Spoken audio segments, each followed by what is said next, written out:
dua cara secara umum dalam Al-Quran yang memberikan jalan kepada kita untuk cepat mendapatkan rezeki.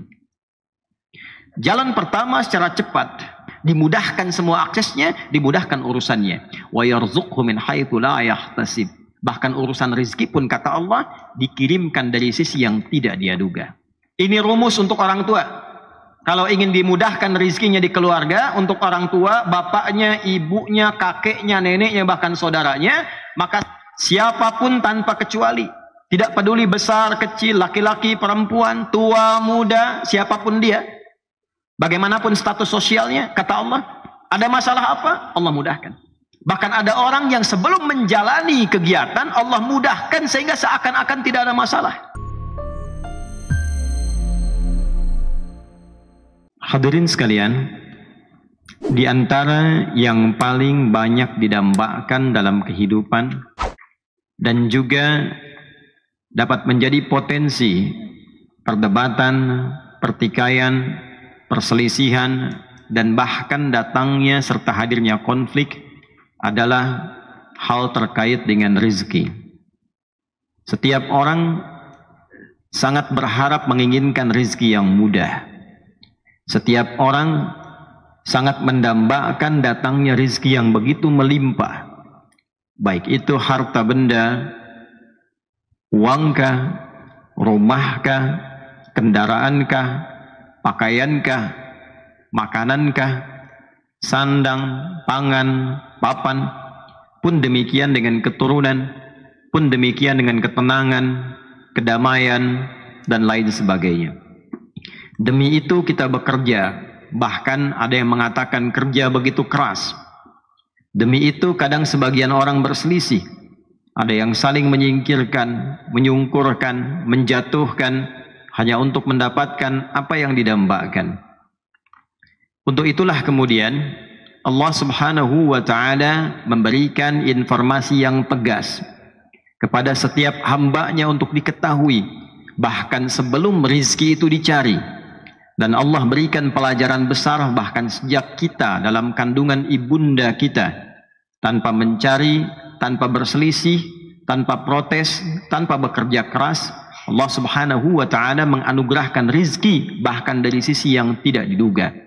Tidak sulit kita mendapatkannya dan juga tidak sukar kita mengeluarkannya, baik masuknya, baik bahkan keluarnya. Innallaha huwar razzaqu dzul quwwatil matin. Demikian tegas Allah Subhanahu wa ta'ala saat akan menutup surah Ad-Dzariyat itu, tepatnya di ayat ke-58.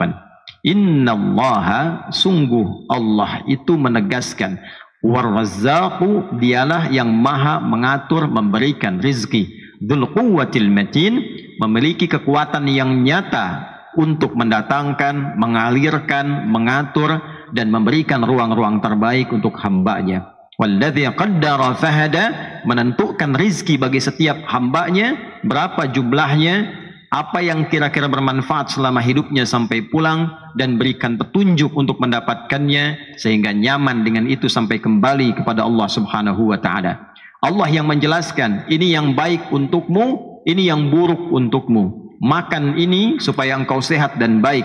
Jangan dimakan yang ini karena itu ujian bagimu. Ada sesuatu yang tidak baik untuk hidupmu, ada yang kurang sehat untuk kesehatanmu, ada yang tidak sehat untuk imanmu, ada yang tidak sehat bahkan untuk akalmu. Ini jangan diminum, bila engkau minum ini akalmu rusak. Ini jangan dimakan, bila engkau makan ini badanmu sakit. Ini jangan dikonsumsi, bila engkau konsumsi imanmu yang goyah. Ada yang dilarang demi kemaslahatan kita, ada yang diperintahkan untuk dikonsumsi demi kebaikan kita. Hadirin, itulah yang dimaksud dengan rizki. Sejak saat kita dalam kandungan, Allah memerintahkan malaikat untuk mencatat itu semua. Didokumentasikan oleh Al-Imam Al-Bukhari di dalam kitab sahihnya nomor hadis 3208, tersambung melalui sahabat Abdullah bin Mas'ud radhiyallahu taala anhu dari Nabi sallallahu alaihi wasallam. Bahkan beliau mengatakan, atau kama qala min ar-rawi, haddatsana qala an Abi Abdurrahman Abdullah bin Mas'ud radhiyallahu taala anhu anin Nabi sallallahu alaihi wasallam wa huwa shadiqul masduq. Dari Abu Abdurrahman Abdullah bin Mas'ud radhiyallahu taala anhu, Hadis ini tersambung kepada Nabi SAW, sedangkan beliau as-sadiqul masduq. Jika ada di dalam sanad hadis keterangan as-sadiqul masduq, ini menunjukkan bahwa hadis ini akan berisi informasi yang gaib, informasi yang tidak banyak orang mengetahuinya melalui jalur standar. Karena itu yang pertama harus ditanamkan pada jiwa kita adalah keyakinan tanpa ragu. Ditegaskanlah sifat Nabi yang pertama as-sadiq, orangnya selalu benar, tidak pernah berdusta. Karena sifatnya selalu benar, dibenarkan bahkan oleh lawannya, maka bagi insan yang beriman tidak ada celah untuk meragukannya. Al-masduq, sifat dibenarkan. Ada orang benar, tapi belum tentu orang membenarkannya. Nabi punya dua sifat yang bersamaan. Orangnya benar, dibenarkan bahkan oleh lawannya sekalipun. Musuhnya anti kepada Nabi bukan menolak kebenaran yang Nabi bawa, tapi sejarah membuktikan karena khawatir hilang gengsinya, khawatir hilang prestisenya, khawatir hilang popularitasnya. Itu yang menjadikan mereka menolak Nabi, bukan karena mereka anti dengan kebenaran yang dibawa Nabi. Itulah as-sadiqul masduq. Jadi jika lawannya saja membenarkan Nabi, maka kita sebagai umatnya mutlak meyakini kebenaran yang dibawa Nabi tanpa ragu sedikit pun. Apa yang disampaikan oleh Nabi SAW, qala au kama qala inna ahadakum yujma'u fi batni ummihi arba'ina yawman nutfah. Inna ahadakum, setiap kalian, kata Nabi SAW, secara umumnya yujma'u khalquhu, saat mulai proses tercipta, dicipta oleh Allah Subhanahu wa taala, arba'ina yauman fi batni ummih, 40 hari pertama di dalam perut ibundanya nutfah, berbentuk campuran antara spermatozoa dengan ovum, berproses.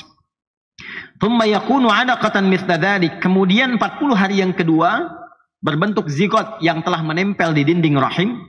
Thumma yakunu mudghah mithla dzalik, kemudian 40 hari yang ketiga berbentuk daging keratan, mudghah, mulai ada bentuknya. 40 hari ketiga artinya 4 bulan, 120 hari. Dalam 4 bulan ini, thumma yursalu ilaihil malak au kama qala fayanfukhu fihi ruh wa yu'maru bi katsbi 40 au bi 4 kalimatin fi riwayatin ukhra. Maka diperintahkan malaikat untuk meniupkan roh. Usia 4 bulan kandungan sudah ada roh ditiupkan oleh malaikat atas perintah Allah. Setelah ditiupkan itu diperintahkan malaikat ini oleh Allah untuk menetapkan 4 hal. Yang pertama bikatsbi amalihi, mencatat, menetapkan amal. Apa yang kita kerjakan catat, apa yang kita kerjakan catat. Diberikan petunjuk untuk mengerjakan segala kehidupan kita. Kalau mengerjakan yang baik, ini hasilnya. Kalau mengerjakan yang buruk, ini konsekuensinya. Itulah sebabnya kita diberi petunjuk oleh Allah lewat Al-Quran. Kalau berkata baik, ini konsekuensinya. Kalau berkata-kata kotor, ini akibatnya. Kalau ada orang berbagi kebaikan, ini akibatnya. Pahala dunianya seperti ini, di akhiratnya mendapatkan ini. Kalau mencuri, korupsi, menyogok, ini akibatnya. Di dunia mendapatkan celaan, mendapatkan bulian, di akhirat kalau tidak tobat mendapatkan siksa yang telah menanti. Demikian diterangkan tentang amal. Kemudian yang kedua, ini yang paling menarik, wa rizqahu, uktub amaluhu wa rizqah, bikatsbi rizqihi, bikatsbi amalihi wa rizqih. Bersamaan dengan pekerjaan kita beraktivitas, Allah perintahkan malaikat tetapkan rizkinya, tuliskan rizkinya, tuliskan rizkinya sesuai dengan kebutuhan ia selama hidup berdasarkan amal pekerjaan yang akan ia jalani. Hadis ini menegaskan kepada kita bahwa tidak ada satupun manusia yang hidup yang tidak mendapatkan bagian rizki dalam hidupnya. Sepanjang hidup Allah telah tetapkan rizkinya. Walladzi qaddara, Allah menetapkan sesuai ukuran maslahat hidup. Si fulan sekian, si fulan sekian. Ada yang 1 miliar, ada yang 100 miliar, ada yang 1 triliun. Sesuai maslahat hidupnya. Bagaimana rizki itu mendukung amalnya supaya soleh. Itulah sebabnya di hadis ini amal didahulukan sebelum rizki. Untuk menunjukkan pesan bahwa rizki itu diberikan untuk mensupport amal supaya menjadi amal yang saleh. Diberikan pakaian rizki, bagaimana pakaian itu menjadi saleh.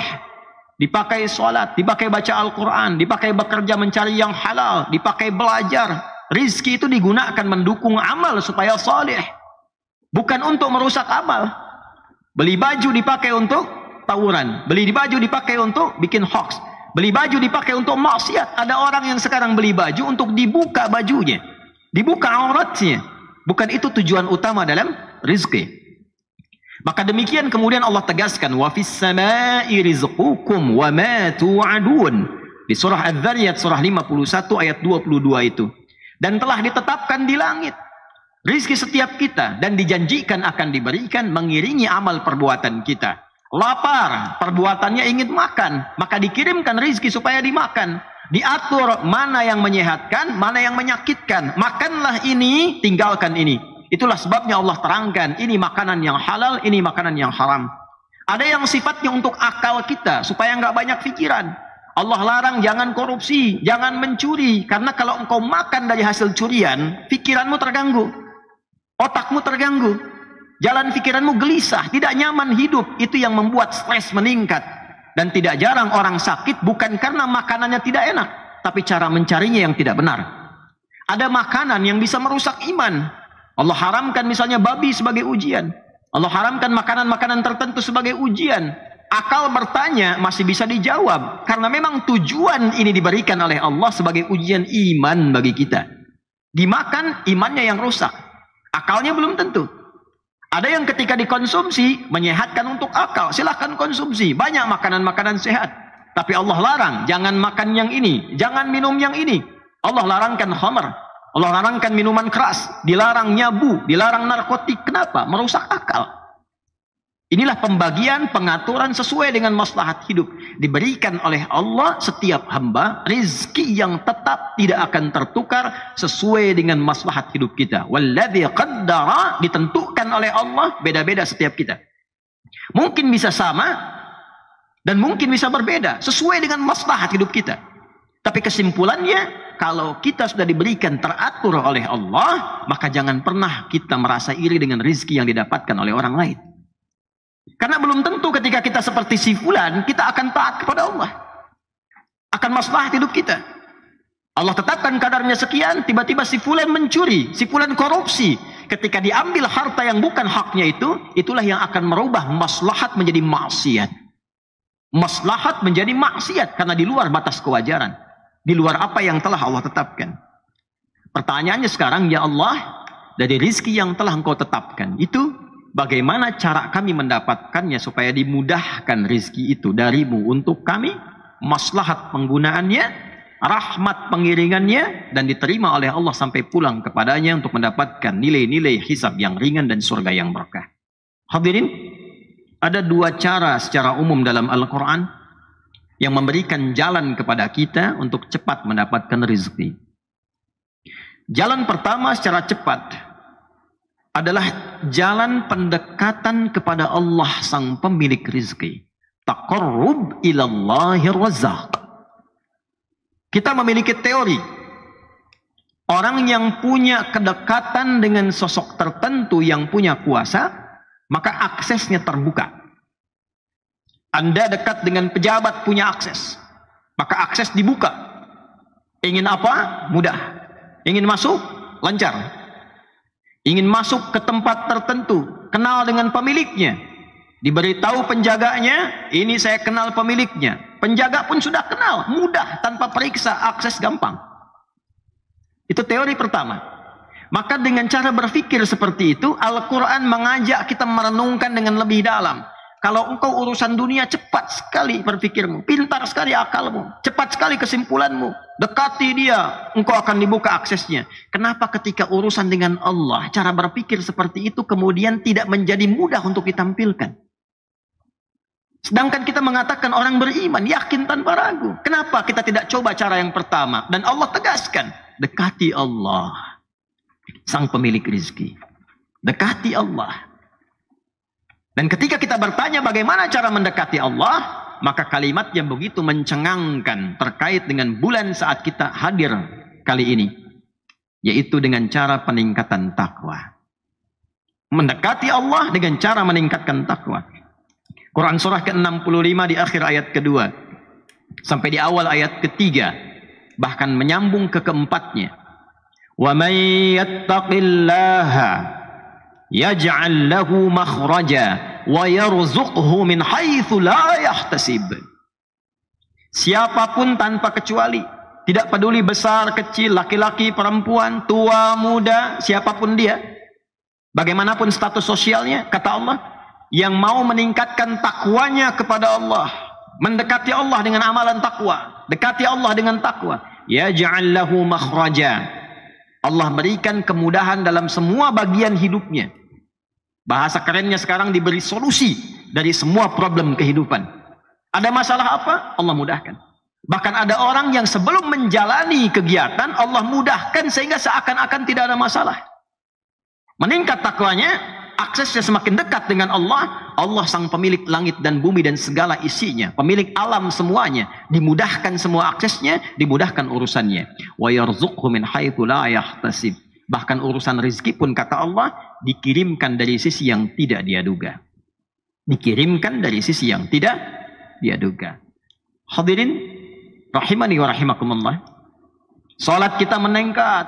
Salat itu adalah amalan pertama wujud takwa. Al-Baqarah di ayat 2 dan 3. Dzalikal kitabu la raiba fihi hudal lil muttaqin. Siapa orang takwa di sini? Alladzina yu'minuna bil ghaibi wa yuqimunas shalah. Orang yang begitu yakin dengan Allah, walaupun tidak mampu melihatnya, yakin bertuhan kepadanya, menyembahnya, dia buktikan itu semua dengan menunaikan salat.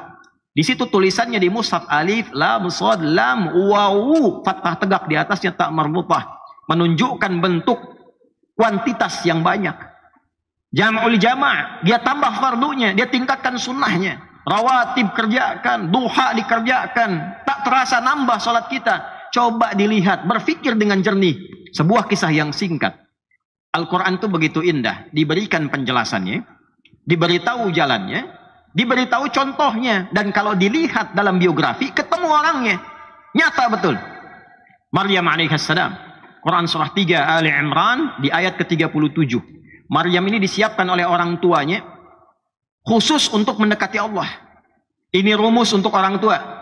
Kalau ingin dimudahkan rezekinya di keluarga, untuk orang tua, bapaknya, ibunya, kakeknya, neneknya, bahkan saudaranya, maka siapkan satu di antara anaknya supaya dekat dengan Allah. Jadikan ahli salat, jadikan ahli Quran. Ada ayat yang tegas menyampaikan, nahnu narzuquhum wa iyyakum. Ada rizki yang aku titipkan lewat anak untuk kedua orang tuanya. Apa investasinya? Dekatkan anak dengan Allah. Dekatkan anak dengan Allah. Di antara contohnya Maryam oleh Imran dan Hannah. Imran itu bukan nabi, orang saleh. Hannah istrinya salihah. Dua-duanya menyiapkan Maryam anaknya. Bukan rasul, bukan nabi. Perempuan salihah, terhormat. Disiapkan tempat ibadahnya. Dibikinkan mihrab. Tidak boleh ada yang ganggu. Imran meninggal sebelum anaknya tumbuh. Begitu lahir, meninggal dunia. Tidak sempat melihat Maryam. Tapi pesannya Imran kepada istrinya, teruskan, jaga anak supaya dekat Allah. Dirawat oleh pamannya Zakaria. Pamannya yang mengirimkan makanannya, pakaiannya. Tapi menariknya, ketika orang tua benar-benar menautkan ikhtiarnya kepada Allah dengan benar, maka dijawab oleh Allah. Fataqabbalaha rabbuha biqabulin hasanin wa ambataha nabatan hasanan wa kaffalaha Zakaria. Kullama dakhala 'alayha Zakaria al-mihrab wajada 'indaha rizqa. Qala ya Maryamu anna laki hadha? Qalat huwa min 'indillah. Inna Allaha yarzuqu man yasha' bighairi hisab. Bighairi hisab.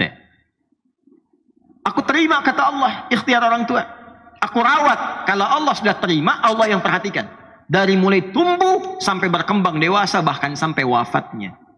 Zakaria alaihissalam yang ditugaskan memberikan makanan, pakaian, bingung. Setiap masuk ke mihrabnya Maryam, sudah ada makanan. Musim anggur ada anggur biasa. Bukan musim anggur, ada anggur. Semua keperluan ada. Kata Zakaria alaihissalam, ya Maryamu anna laki hadha. Maryam, dari mana semua ini? Qalat huwa min indillah. Kata Maryam, iya, ini semua adalah dari Allah subhanahu wa ta'ala. Inna Allaha yarzuqu man yasha' bighairi hisab. Ini kata kuncinya. Allah sungguh paman, Allah itu akan memberikan rizki bentuknya apapun tanpa batas pada siapa yang dikehendaki.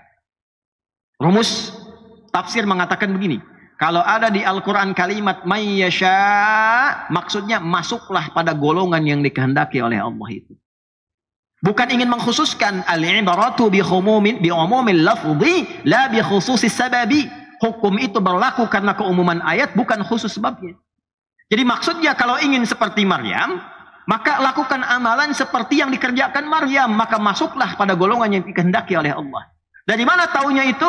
Nabi Zakaria langsung mengerjakan apa yang dikerjakan oleh Maryam di mihrabnya Maryam. Berdoa, sholat, minta kepada Allah, minta yang mustahil menurut manusia, tapi dibutuhkan oleh beliau. Kenapa mustahil? Karena istri beliau divonis oleh medis, mohon maaf, monopus dan mandul, tidak mungkin punya keturunan. Maka minta di situ kepada Allah dan dikabulkan seketika. Hunalika da'a Zakaria rabbah, qala rabbi habli min ladunka dzurriyyatan thayyibah, innaka sami'ud du'a. Fanadathul malaikatu wa huwa qa'imun yusalli fil mihrab, annallaha yubashshiruka bi Yahya. Jadi kalau dengan Allah dekat, keturunan itu dijaga mudah. Rizki dijaga mudah. Makan itu dapat nyaman, sehat, tenang. Terakhir kunci untuk mendapatkan ini, jangan tarik ibadah kepada dunia. Karena tujuan mendekati Allah itu bukan untuk rizkinya, tapi untuk Allahnya. Menunjukkan ketaatan kita kepada Allahnya, bukan karena rizkinya. Awas, jangan salah. Jadi kalau kita mendekat kepada Allah, tujuannya untuk mendapatkan rizkinya, yang dapat cuma rizkinya. Ridha dan cinta Allahnya nggak dapat. Jadi Maryam itu disiapkan mihrab untuk mendekat kepada Allahnya. Rizki itu cuma bonus saja. Cuma jalan singkatnya mendekat kepada Allah. Tujuan mendekat kepada Allah itu taqarrubnya adalah jangan tarik kepada aspek rizkinya, tapi tarik kepada taqarrub untuk mendekati Allah, meraih cinta dan ridhanya. Itu yang menjadikan kita dijaga tanpa batas rizkinya oleh Allah Subhanahu wa taala. Karena sering ditemukan kekinian orang ibadah ditarik ke dunianya. Tahajud supaya lulus ujian, puasa supaya pekerjaan diterima, supaya gaji naik. Gampang bagi Allah mewujudkan itu. Ya. Tarik ke akhirat, tarik ke ibadah, rizki akan mudah diberikan. Jalan pertama. Sebagai penutup khutbah singkat ini, jalan kedua adalah jalan yang ditempuh oleh umumnya manusia. Standar. Yaitu bekerja. Ingin kaya? Kerja. Ingin melimpah rizki? Kerja. Apa dalilnya? Ya ayyuhan nasu kulu mimma fil ardi halalan thayyibah. Quran surah kedua ayat 168. Hai semua manusia, kalau ingin makan, kalau terpenuhi kebutuhan, ingin diwujudkan, kerja. Silahkan cari makan, kerja. Minimal untuk makan. Jelajahi, jangan putus asa. Tidak ada di Tapos, cari tempat lain. Sukacai tidak ada, cari ke Cadasari. Cadasari tidak ada, cari ke Menes. Menes tidak ada, cari Labuan. Labuan tidak ada, ke Anyer. Anyer tidak ada, Cilegon. Cilegon tidak ada, ke Serang. Serang tidak ada, Tangerang. Sebanten tidak ada, cari ke Jakarta. Jakarta tidak ada, cari ke Sumatera. Apa tidak ada tapak bumi ini yang bisa kita dapatkan untuk mendapatkan bagian untuk makan kita? Kata Allah, kita diciptakan, diberi kemampuan untuk itu. Asal tidak malas, bisa makan. Tidak harus mencuri. Kenapa harus mencuri? Kenapa harus berjudi? Kalau mau bekerja, Allah berikan. Itu poinnya, kerja. Bagaimana bagi orang beriman? Orang beriman lebih dimudahkan lagi kalau dia bekerja dengan imannya. Al-Baqarah ayat 172, sekaligus menutup khutbah ini. Ya ayyuhalladzina amanu kulu min thayyibati ma razaqnakum. Hai orang-orang yang telah punya iman, carilah kerja itu dengan imanmu. Maka akan dikirimkan kepadamu oleh Allah yang Maha Agung rizki yang baik-baik. Cari kerja pakai iman. Cari kerja pakai iman itu jangan cari hal-hal yang Allah larang. Jangan cari kerja di tempat maksiat. Jangan cari kerja di tempat orang-orang yang menjauhkan kita dari Allah. Kerjanya benar, tapi cara kerjanya tidak benar. Kerja meninggalkan Jumat, kerja meninggalkan sholat. Maka coba dilihat di ayat Jumat di ujungnya. Wallahu khairur raziqin. Ada orang tega meninggalkan Jumat itu karena alasan ingin dapat pekerjaan. Ingin jaga toko. Ingin jaga pekerjaan tertentu. Watarakuka qa'ima. Di era Nabi ada orang dagang ditinggalkan nabinya sedang berkhutbah. Qul ma 'indallahi khairum minal lahwi wa minat tijarah. Katakan Muhammad pada mereka, Jumatan itu lebih bagus, salat itu lebih bagus. Zikir kepada Allah lebih bagus dibandingkan dengan pekerjaan yang sia-sia atau mencari keuntungan lewat dagang, lewat pekerjaan yang tidak engkau sadari menjerumuskan engkau pada keburukan. Wallahu khairur raziqin. Bukankah engkau sadar Allah yang punya rizki dan Allah yang terbaik dalam memberikan rizki? Anda tahu rizki punya Allah. Allah yang kasih, tapi Anda melakukan pekerjaan yang tidak disukai oleh Allah. Bagaimana itu bisa berkah dalam kehidupan? Maka silahkan cari rizki dengan iman, bekerja secara standar, maka Allah berikan kepada kita. Kalau ingin akses cepat, dekati Allah lewat amal saleh, tingkatkan amal ibadah kita, tapi jangan tarik urusan akhirat ke dunia. Alasan yang paling gampang adalah cari cinta dan ridha Allah, maka dunia bahkan langit dan bumi dibuka keberkahannya untuk kita. Demikian disampaikan di Quran surah ke-7 Al-A'raf ayat 96. Walau anna ahlal qura amanu wattaqau lafatahna alaihim barakatim minas samai wal ard. Kalau satu komplek, satu kampung, satu desa, bahkan satu negara, satu negeri mau meningkatkan iman dan takwanya kepada Allah, akan dibuka akses langit dan bumi untuk melimpahkan keberkahan selama ia hidup sampai kembali kepada Allah Subhanahu wa taala. Barakallahu li wa lakum fil Qur'anil azim wa nafa'ni wa iyyakum bima fihi minal ayati wa dzikril hakim wa taqabbala minni wa minkum tilawatahu innahu huwas samiul alim. Ud'ullaha yastajib lakum jami'an. Alhamdulillahi rabbil alamin. Wassalatu wassalamu ala rasulillahil karimil amin.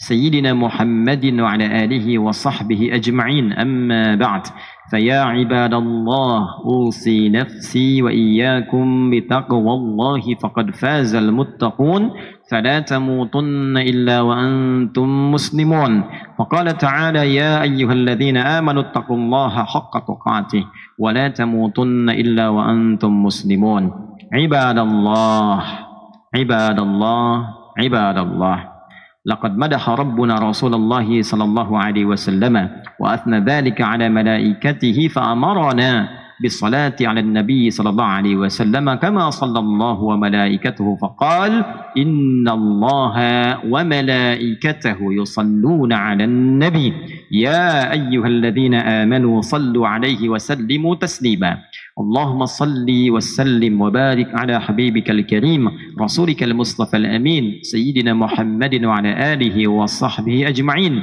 اللهم تقبل منا إنك أنت السميع العليم وتب علينا إنك أنت التواب الرحيم اللهم يا الرزاق إنا نسألك خير رزقك يا أرحم الراحمين يا أرحم الراحمين لطاعتك يا رب العالمين ولرحمتك يا أرحم الراحمين ولحبك ورضاك يا أكرم الأكرمين اللهم لا تدع لنا في مقامنا هذا ذنبا إلا غفرته ولا هما إلا فرجته ولا دينا إلا قضيته ولا مريضا إلا شفيته ولا حاجة من حوائج الدنيا والآخرة فيها لك رضا وفيها لنا الصلاح إلا قضيتها يا أرحم الراحمين اللهم يا خير الناصرين اللهم انصر إخوتنا في فلسطين اللهم زد قوة المجاهدين في فلسطين اللهم اجعل أحياءهم مجاهدين في سبيلك واجعل موتاهم شهداء واصبر أهاليهم وألحقنا معهم في رحمتك يا أرحم الراحمين اللهم حرر المسجد الأقصى ورزقنا نعمة الصلاة